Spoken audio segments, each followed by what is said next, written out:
Mesdames et messieurs, bonsoir. Mon nom est Francis Elias Juncker et je fais partie des cadres commerciaux d'Henri Laroche. Nous sommes fabricants de machines textiles depuis plus d'un siècle, sommes basés à Cours-la-Ville, une petite ville du centre-est de la France, proche de Lyon, grande ville française avec une riche histoire dans l'industrie textile. Nous faisons partie de la grande famille d'Andris depuis mars 2021 et je tiens à remercier les organisateurs et vous-même de me donner l'opportunité de vous présenter une de nos activités phares, à savoir le recyclage mécanique des déchets textiles.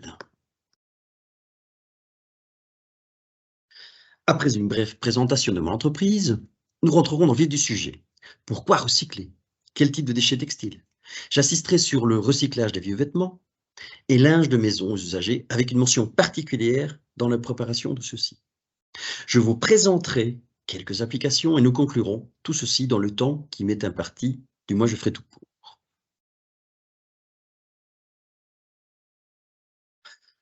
Donc, dans la grande famille d'Andritz, nous faisons partie de la division de non-tissé, rattachée à une des 4 grandes activités de mon groupe, à savoir le pulp and paper, papier. Outre la production d'équipements pour le recyclage, nous sommes également spécialisés dans les équipements de mélange pour le non-tissé et avons notre propre technologie de nappage aérodynamique, l'Airlay. La dernière grande spécialité est le traitement de paille de fibres libériennes. Ce que j'entends par là, c'est le chanvre, le lin, le kenaf, le jute. Pour la production de fibres qui ont été décortiquées, affinées et éventuellement cotonisées mécaniquement. Alors, la question qui se pose maintenant, c'est pourquoi recycler le déchet textile? Et c'est ici où je vais commencer à parler des vêtements usagés, ce qui me permet également d'introduire la diapositive suivante. Quel est l'impact de l'industrie textile sur l'environnement? Les estimations varient, mais on peut donner la valeur suivante pour la fabrication des vêtements. 10% d'émissions de CO2. Les vêtements, comme vous le savez, sont en surabondance, fast fashion. Et une grande partie de ceux-ci finissent incinérés ou en décharge. Vous imaginez le gaspillage de ressources. Si on regarde ce qui est collecté aujourd'hui en communauté européenne, 50% va être réutilisé. Et quand on parle de réutilisation, c'est plutôt vente en seconde main. Et 50% vont être recyclés. Mais seulement 1% de ce qui est recyclé redevient un vêtement. On consomme en Europe approximativement 15 kg de vêtements et la projection pour 2030 se situe plutôt aux alentours de 20 kg. La circularité au modèle circulaire, aujourd'hui, ce n'est pas la règle. On est toujours dans un modèle linéaire où on jette, on gaspille. Il faut donc sortir de ce modèle linéaire. Et heureusement, mais heureusement, les mentalités vont changer. Elles changent, elles sont en train de changer. On en parle de plus en plus. On parle de plus en plus de développement durable. Ce qui me permet de vous montrer cette diapositive dans laquelle vous voyez une date, 2025, mais vous allez, je vous en prie, retenir 2 dates, 2025 et 2030. Commençons par 2025. 2025 est une date importante pour la communauté européenne, car à partir de cette date, tous les membres de la communauté européenne, tous les pays de la communauté européenne vont devoir s'organiser pour collecter leurs vêtements usagés. Et quand on parle de vêtements usagés, on parle de vêtements usagés d'un côté, mais également les linges de maison usagés. Entre autres, dont l'objectif finalement est d'éviter d'envoyer cette masse de matières premières en décharge ou être incinérée. Si vous regardez un petit peu plus en détail ma diapositive, vous verrez différentes sources de matières premières. Les déchets industriels, qui sont généralement issus finalement de la fabrication de filatures, les déchets de confection, tout ce genre de déchets industriels et qui sont des candidats parfaits pour la filature, quand ils sont bien triés, par composition, par couleur. Les invendus, invendus qui dans le temps a été détruit et qui aujourd'hui de plus en plus doit pouvoir faire preuve qu'on les recycle à nouveau et qui vont également donc se retrouver, on l'espère, à terme dans cette, filière de recyclage et d'économie circulaire. Et le dernier type de déchet qui va être un des très grands défis, mais aussi une très grande opportunité, c'est le, finalement, déchet de vêtements usagés. Qui, en fonction de sa composition, de son état, pourra être soit filé, soit suivre d'autres voies, mais surtout, surtout, ne pas aboutir en décharge ou être incinéré.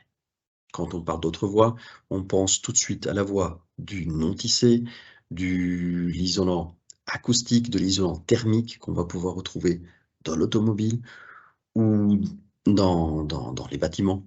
Ce n'est que quelques exemples. Retenez 2030, pour 2030, le fast fashion, c'est fini. Les vêtements vont devoir être fabriqués à partir d'un gros pourcentage de fibres régénérées. Ils devront durer plus, ils devront être exempts de produits chimiques nocifs pour la santé et pour l'environnement. Et les producteurs auront de plus en plus cette responsabilité à travers toute la chaîne des valeurs de ce qu'ils mettent sur le marché.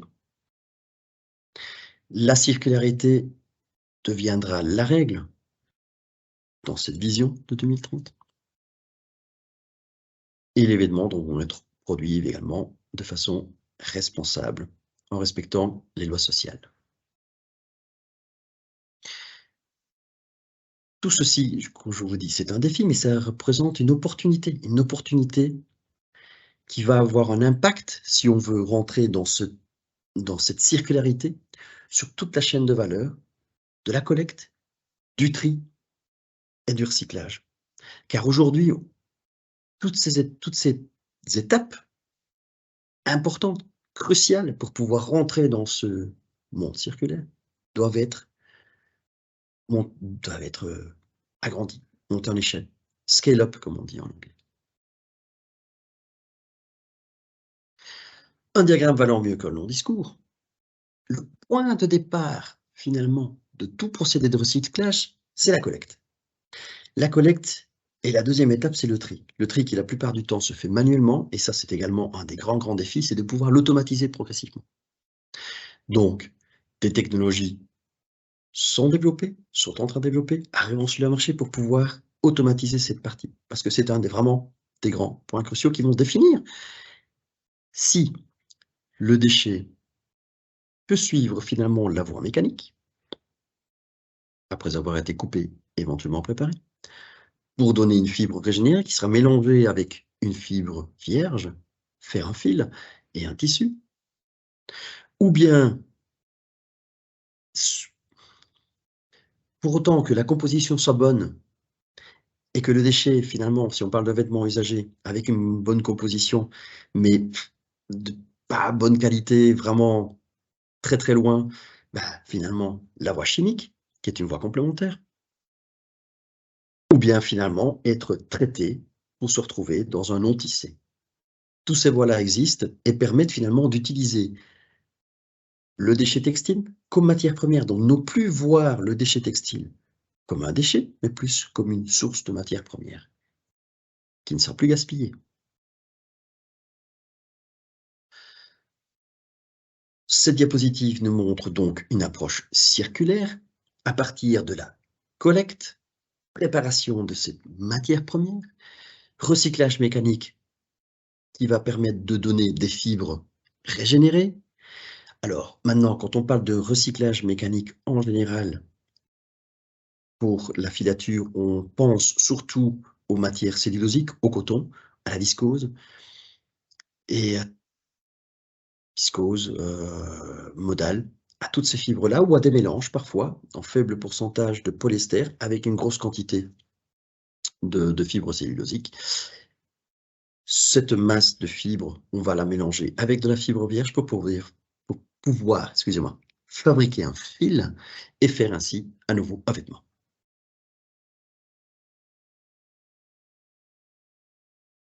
Et ce qui me permet maintenant de vous introduire tout doucement sur ce qu'est que le recyclage mécanique, et on va y arriver. Mais avant tout, les types de déchets. En parlant d'économie circulaire, on va parler donc plus de tout ce qui touche à la sélection de matières premières pour la filature. Et quand on parle déchets textiles, ben, les bons candidats, c'est les déchets textiles industriels. On vous parle de déchets de filature, de déchets de tissage, de déchets de tricotage. Et quand on parle finalement de vêtements usagés, on va parler plutôt de vieux vêtements et de linge de maison usagé. Encore une fois, il faut que la composition du vieux vêtement et la composition du linge de maison soient aptes à pouvoir donner une fibre régénérée qui pourra être filée. Mais il y a d'autres types de déchets qui vont suivre d'autres circuits. Je pense aux déchets du non-tissé, les déchets notamment d'hydroliage comme les lingettes, les déchets aiguités, thermoliés, toutes sortes de non-tissés qui existent, qu'on retrouve un peu partout, donc au niveau des voitures, au niveau des maisons, au niveau des matelas, qui vont suivre vraiment un autre circuit. On pense aussi aux sous-couches tapis, aux vieux matelas, aux chaussures, qui vont également suivre d'autres circuits. Je vous ai beaucoup parlé finalement, du recyclage mécanique. Et qu'est-ce le recyclage mécanique? Le recyclage mécanique, finalement, c'est le passage d'un déchet coupé à travers un certain nombre de modules d'ouvraison. L'ensemble de ces modules d'ouvraison, on appelle ça une effilocheuse. Et l'idée, finalement, c'est d'amener dans ces deux modules d'ouvraison une énergie qui va permettre de transformer votre déchet en fibre. Alors, que ce soit clair, en recyclage mécanique, tout ce qui rentre va sortir. Donc, si vous rentrez un mélange de coton-polyester, ce qui va sortir va être un mélange coton-polyester. Le recyclage mécanique est une technologie qui existe depuis des décennies, qui a fait ses preuves, qui utilise peu d'eau, qui a une faible empreinte, finalement, au niveau d'une usine par rapport à sa production, et qui utilise très, très peu de produits chimiques pour pouvoir faire son produit. Alors, en fonction de la production, s'il s'agit d'une production pour filature ou non tissé, vous allez voir lors de la diapositive suivante qu'on ne parlera pas de la même production.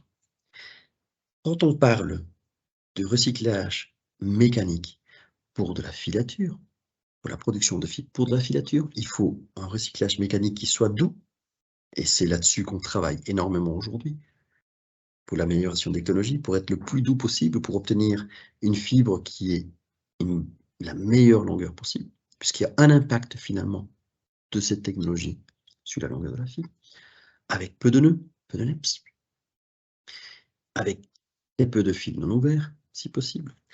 Mais encore une fois, comme je l'ai dit depuis le départ, on parle de technologie douce, donc la production maximale qu'on peut obtenir est plutôt de l'ordre de 800 kg par heure. 1 tonne vraiment pour certains types de déchets ouverts. Nous proposons différents types de lignes qui vont s'adapter à la production du client. Pour cela, c'est ce qu'on appelle les gammes Cadet Excel ou Jumbo. Et l'idée étant toujours de transformer finalement ce déchet textile en fibre.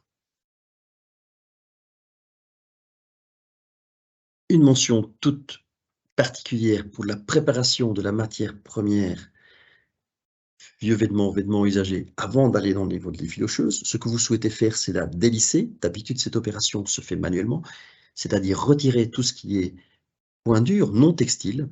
On parle de boutons, on parle de fermeture éclair, on parle de rivets, et le faire de façon la plus douce possible avant d'aller dans une effilocheuse. Donc, si on souhaite automatiser cette étape, il faut le faire de telle façon à qu'on soit le plus doux possible pour toujours préserver la structure de la matière et pouvoir la nettoyer. Et maintenant, parlons des applications. Si on revient au début, à la base, à l'origine. Donc le fil, on parle de filature fibre courte, filature coton, donc filature open-end, la voie royale, pour laquelle nos clients arrivent aujourd'hui sur des titres fins pour de l'open-end comme du 30 NEC, à ajouter jusqu'à 50% de fibres recyclées et 50% de fibres vierges. Pour des fils plus grossiers, on peut monter jusqu'à 70% de fibres régénérées.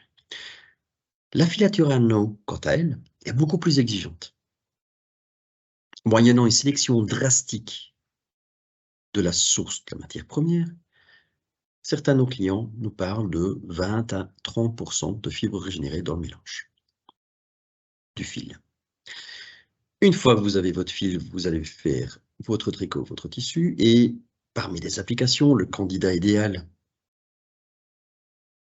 pour l'économie circulaire, c'est le denim. Dans les textiles à base de coton, le t-shirt en est un autre. Les linges de maison, bien sûr. Et encore une fois, l'idée, on va dire, sur ce projet en 2030, avec cette idée ambitieuse de recycler du vêtement usagé pour pouvoir refaire du textile, donc textile à textile, avec une vision ambitieuse à 30% de ces vieux vêtements, cela va demander finalement, pour pouvoir y arriver, un échelonnement, un scale-up de une grosse partie de la chaîne de valeur textile, depuis la collecte, le tri, mais aussi tout ce qui est recyclage. Et ça me permet de conclure finalement. Vous avez entendu beaucoup parler d'économie circulaire, de développement durable, de recyclage mécanique, bien sûr. Et le recyclage mécanique a toute sa place, car il consomme peu d'eau, très peu de produits chimiques. Un rapport production-consommation énergétique tout à fait favorable. Et en plus, c'est une des technologies les plus connues, qui a fait ses preuves.